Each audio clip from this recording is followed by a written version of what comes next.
people are off from work and school today to celebrate Dr. Martin Luther King Jr. Yesterday, the MLK Steering Committee hosted a birthday celebration at the Marcus Center for the Performing Arts.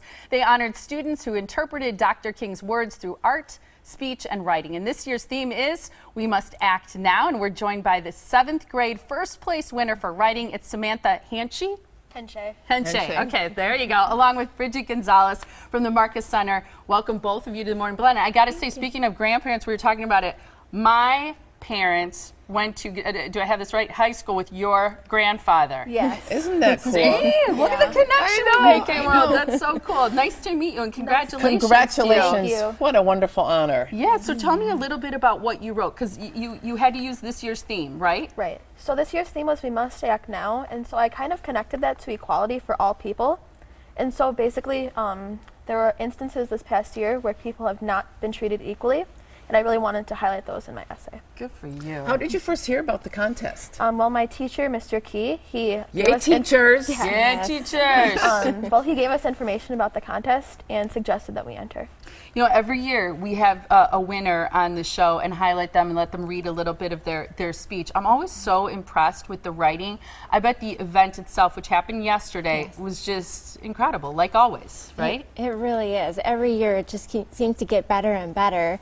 And we just had so many students participate this year in the writing, speech, and art contest. So we had over 5,000 kids that submitted entries this year.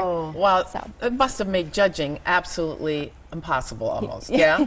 It really is. I mean, these kids are really, they're so inspiring, and they just have these powerful words that just really, you're like left with that message, we must act now. And you just feel that sense of urgency in their voice and in their words. It's just amazing how they're using Dr. King's words to keep his legacy alive. That's great. Now, Samantha, what are some of the things that you learned from actually writing this? Well, I really learned to treat people equally, and I feel like my writing has gotten better since I entered this contest. See, that's a side benefit. Great. Your teacher's going to like hearing that. Will you read to us a little bit from your work? Because I have part of it here. So it's called We Must Act Now. And if you just read part of that, we would love that.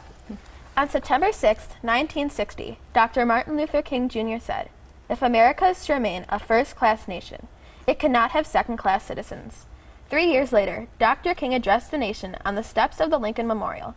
He said that in the year 1963, the situation had become more urgent and should not be overlooked. Dr. King made it very clear that 1963 was only a beginning, and he was right. 52 years later, we still have not achieved equality for all people. We must act now to end this inequality. In the Milwaukee area, inequality is seen in many different forms. Many people use stereotypes to judge people unfairly. Stereotypes affect everyone. Negative stereotypes affect everyone and cause an example of inequality. If we want this to stop, we must act now. Educational opportunities are another example of inequality in our area. Kids in the city of Milwaukee should have the same opportunities that kids in the suburbs have. If they don't, doesn't that make them second-class citizens? We must act now to make sure that all kids have the same educational opportunities. In our country, we should only have first-class citizens. This will not happen until all people can walk into a store and feel welcomed. This will not happen until everyone can get an equal education. Dr. Martin Luther King Jr. had a dream, and it has not yet been fulfilled. We must act now to make his dream reality. Wonderful. That's great. Awesome. Yeah, that's you. fantastic. And you read that really well. I'm all about so too. teaching my students how to read out loud, and you did that really, really well. And she teaches college students, yes. so that's a big compliment. You did that very, very well. Tell us a little bit about the celebration yesterday, particularly. What were some things that that strike you that at 32 years of doing this, we still need to do this? Yes.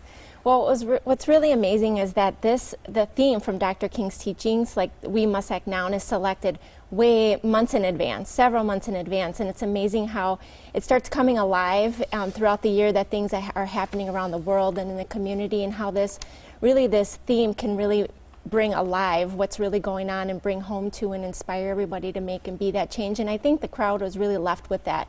We had 4 of our first place speech winners say their speech yesterday, so they had the opportunity to do that. And then we also have a wide array of performing artists that also use their talent and their culture to really live that legacy too. So that's a real important piece, and I think it gets the crowd really inspired. We saw some really great pictures of that while you were talking, and it looks just like a phenomenal experience for everybody. It was. It does, and it's free, right, to Yes. people who attend, which is incredible for them to see this. And I do think, and we said it when we were first chatting, but it's something that Milwaukee can be really proud of, that, you know, 32 years later, this message is not only still relevant, but it's something that we celebrate and look at how far we've come, but yet how far we need to go Yes. to get the kind of equality that Samantha's talking about, and to make it so that everybody feels like and is a first-class citizen. Yes. And Samantha, I'm thrilled that you put education in there as one of the things Yeah. that you focused on. A Well plus done. on that Well done. one. I love it. It was so nice to meet you and great to have you here. Thanks for Thank you. talking about the Thank celebration and planning ahead for next year. Put it on your calendar.